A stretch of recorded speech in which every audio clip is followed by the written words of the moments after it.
No, they made their decision to play discipline. That was the focus, and we knew it'd be a tough game, be a close game, and that could be a difference. And it ended up being the difference. We didn't play very well offensively, but because we weren't hurting ourselves, kept us in the game, and we were able to find a way at the end. What did you kind of think about after, especially after you watched the film, about just kind of Pat and his decision making versus TCU and their back seven, what they were kind of doing?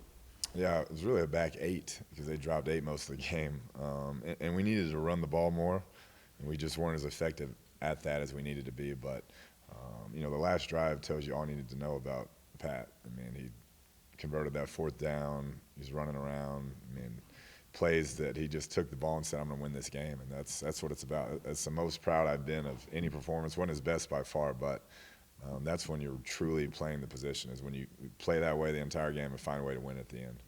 He looked like he was hurting when he came off. What's same shoulder?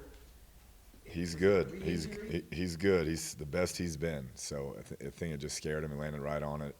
I'm sure there was some pain, but he sounds like he'll be able to practice almost a full week, and so that should help. Just not being able to throw with the velocity during the week in practice, I think, has affected some things. But it sounds like we'll have a better week this week. Is he going to get treatment this week as well? He does. He gets treatment every day, and it's steadily improved. And so I hope this will be his best week yet. When you went back and looked at the film, what stood out to you defensively that maybe you didn't see during the game? I think just the tremendous effort. There was many times that they were put in bad situations and stood up and found a way to get a stop or hold them to a field goal that was missed, and that hadn't always been the case in the past. When we were in tough situations, we didn't always handle it as well as we would have liked, and they stood up and made plays over and over and over that gave us a chance to stay in the game. With Daly on, do you think it just kind of seems like every time he gets a touch, he's kind of getting a little better every time? I think so, and when you look at the stat sheet, there were no loss of yardage plays when he touches it. He's always falling forward. He's always getting positive yardage, and that's key with our offense. If we're playing downhill and don't move backwards, we feel like we're pretty tough to stop, and he has done a nice job of that. Your third downs conversions, you lead the country. Would you prefer not to get to third downs? Would that be your ideal thing, and can you just tell us why? Yeah. I don't really like them per se, but it's kind of part of the game. Last year I think we led the country. This year we lead the country. When I was at A&M, I think we led the country. When I was at Houston, a lot of that has to do with a quarterback that can run. See the field, know where it's at. Pat does a tremendous job understanding down the distance. If it's not there, find a way to get it with your feet.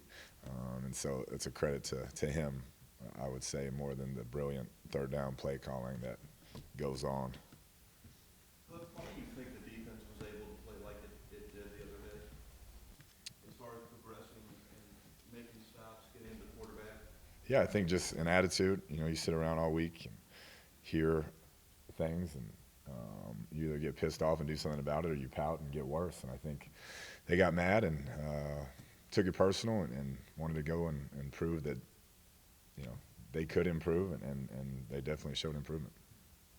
Specifically, what do you think about the play, your defensive ends and your rush ends? It seemed like those guys not have their best game. Yeah, they did. They stepped up and caused some havoc there at times. Still have a ways to go, but we're able to rotate in more bodies. That's what we've been missing here, is guys that we can consistently count on when we do substitute guys. And so I thought as a group they played hard and were pretty relentless throughout the day.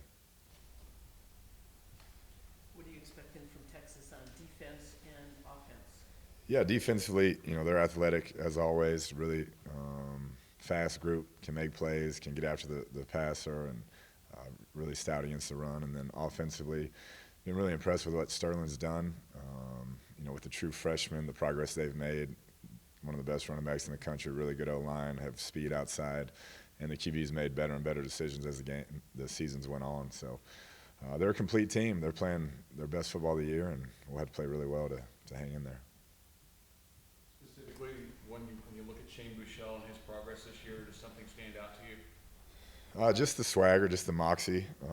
When we offered him coming out of high school, he came to camp, and that's what you see. I mean, he walks around and he knows how good he is and carries himself that way, and you can tell he's not fazed by much. Whether it's a good throw or a bad throw, he's on in the next, and isn't afraid to rip it in there. So I think the moxie for a young kid on that stage in that program, the way he's handled it is pretty remarkable. When you're looking at quarterbacks, when you look at all the intangibles, is that something that you really like, the moxie? No doubt, that's huge. You got to think you're the baddest dude walking, and you can tell that he does. With senior day being Saturday, what does this senior class mean to you as a group?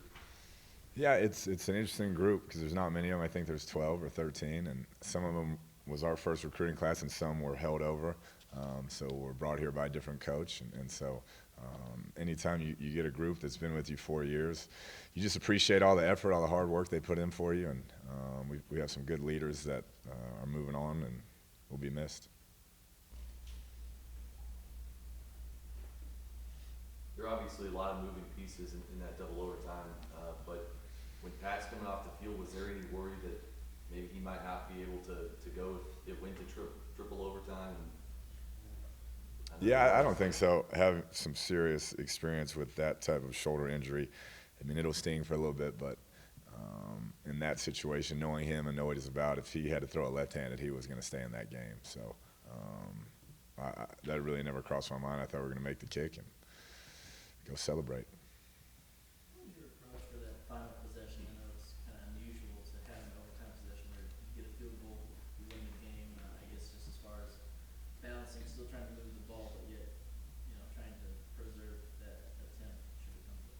Yeah, once again, they were dropping a lot of guys out of there, so we thought we'd run it and try to center the ball and give Clayton a good attempt. He'd been solid all day in pregame warm-ups he was on, and we felt good about it. He's hit some clutch kicks for us before, and once again came through.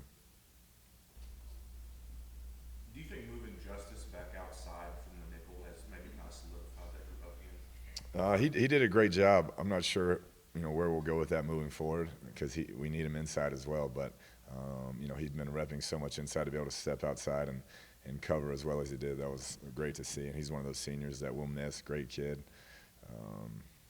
But yeah, I think him being out there and the way Paul played gave Coach Gibbs a little more confidence in some of those coverages.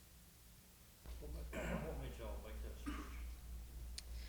switch? Just personnel stuff. Just felt like there were some longer wide receivers out there that we needed to match up with size-wise. I guess the same. What do you think about Coleman? And he made several big plays in that game. Yeah, it was great. He's a competitive young man and played wide receiver in high school, was dynamic as a wide receiver, so you see the ball skills going up and making that at the high point. And, just likes to compete. Had a great attitude out there. Had another great coverage on the touchdown they caught in overtime, and really has an edge about him. So, midway through the season or 7 games in, you expect some of those freshmen to start not feeling like freshmen. I think that's what you saw on Saturday. At times this year, it seemed like when opposing offenses would get in the red area, they were going to come away with points. Only allowing 2 touchdowns to TCU. What do you just feel like was the difference for the defense just in the red zone? Yeah, that's a great question. I can't tell you, what changed. I just think they stood up, and there were times where they were in bad situations and had to have a stop to really win the game, and they got them. So that's just a credit to them and their mindset and progressing from the week previous. There were a couple times on third downs where y'all brought some extra pressure where you had Ngima coming off the corner, and there was another time y'all kind of overloaded with like rush forward, got 2 offensive linemen. Were y'all thinking, just want to change up the looks or pressure? Yeah, I think so. I think saw some things in their offense that we thought we could attack scheme-wise, and wanted to make him get the ball out quick. I think Kenny's one of those guys that if he holds on to it, he can see. He's pretty good. If you force his hand, it makes it tougher on him.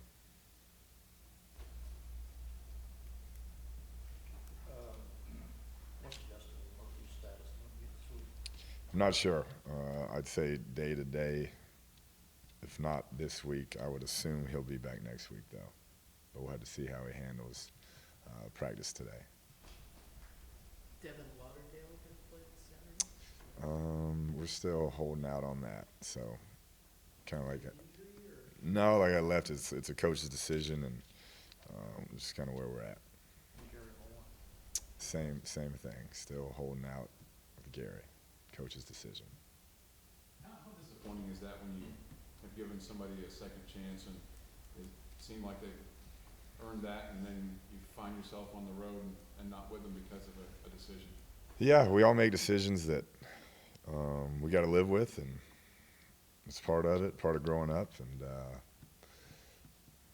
I don't really have much else to say besides that. Anything else? Is there any chance that this is Patrick Mahomes' final home game? We'll see. I hope not.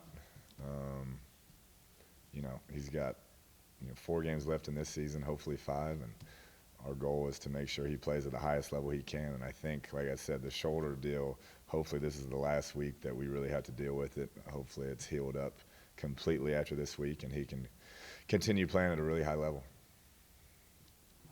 Thank you.